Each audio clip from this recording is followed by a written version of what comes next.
بسم اللہ الرحمن الرحیم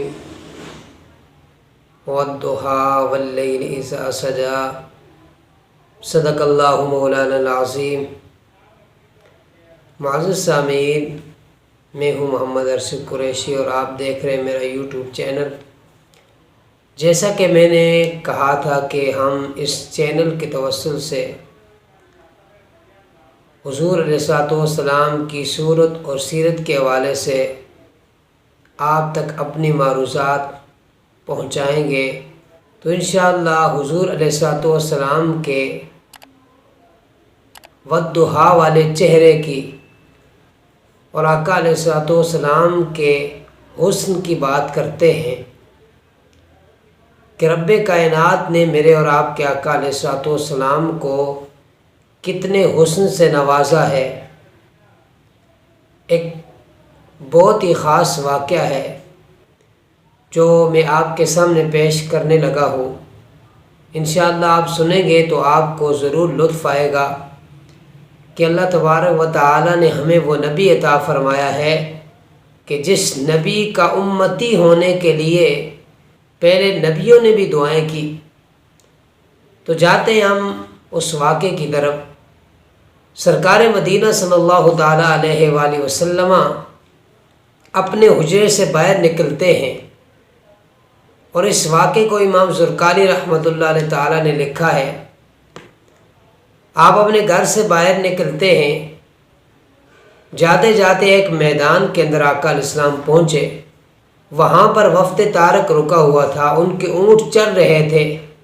ان اونٹوں میں سے ایک اونٹ سرکار مدینہ صلی اللہ تعالیٰ علیہ وآلہ وسلم کو پسند آ جاتا ہے، تو سرکار نے ان سے کہا کہ کیا تم اونٹ بیچتے ہو؟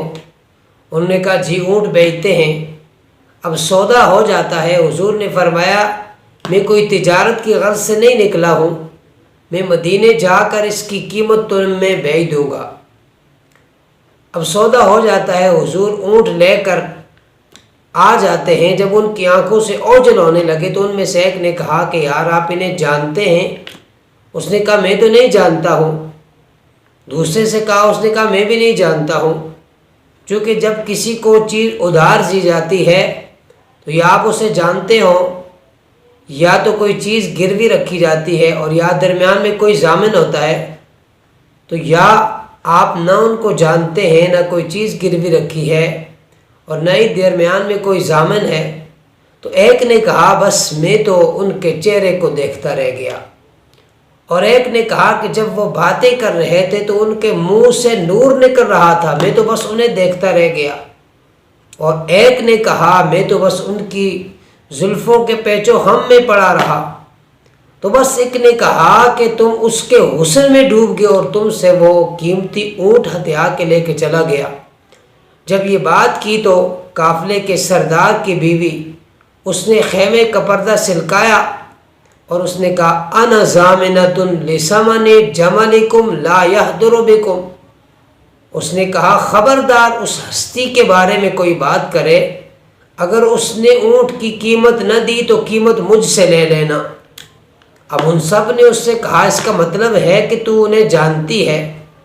اس نے کہا خدا کی قسم میں جانتی نہیں ہوں، لیکن میں نے پردے کی اوٹ سے دیکھا جب وہ آپ سے باتیں کر رہے تھے تو ان کے منہ سے نور نکل رہا تھا، اور اتنا حسین چہرہ تھا۔ جس کا اتنا حسین چہرہ ہو، جس کا اتنا پیارا چہرہ ہو، وہ کبھی جھوٹ نہیں بول سکتا ہے۔ اللہ اکبر۔ کچھ ہی دیر کے بعد حضور علیہ الصلوۃ والسلام کے صحابہ آ جاتے ہیں کھجوریں لے کر۔ انہوں نے کہا کہ حضور علیہ الصلوۃ والسلام نے یہ تمہاری قیمت دی ہے اور یہ تحفے کے طور پہ تمہاری طرف بیچی ہیں۔ تو امام زرقانی نے لکھا کہ انہوں نے کہا قیمت کیا، ہم تو خود اس ذات پہ بک چکے ہیں، ہمیں اس ذات کا در بتائیے کہ وہ کہاں رہتے ہیں۔ صحابہ نے فرمایا وہ سامنے مدینہ ہے، وہ وہاں رہتے ہیں۔ امام زرقانی نے لکھا کہ وہ سارے قافلے والے حضور کی خدمت میں آئے، اور خدمت میں آ کر کلمہ پڑھ کے وہ سارے مسلمان ہو گئے۔ تیری تک کے ادامہ میں مرید ہو گئی،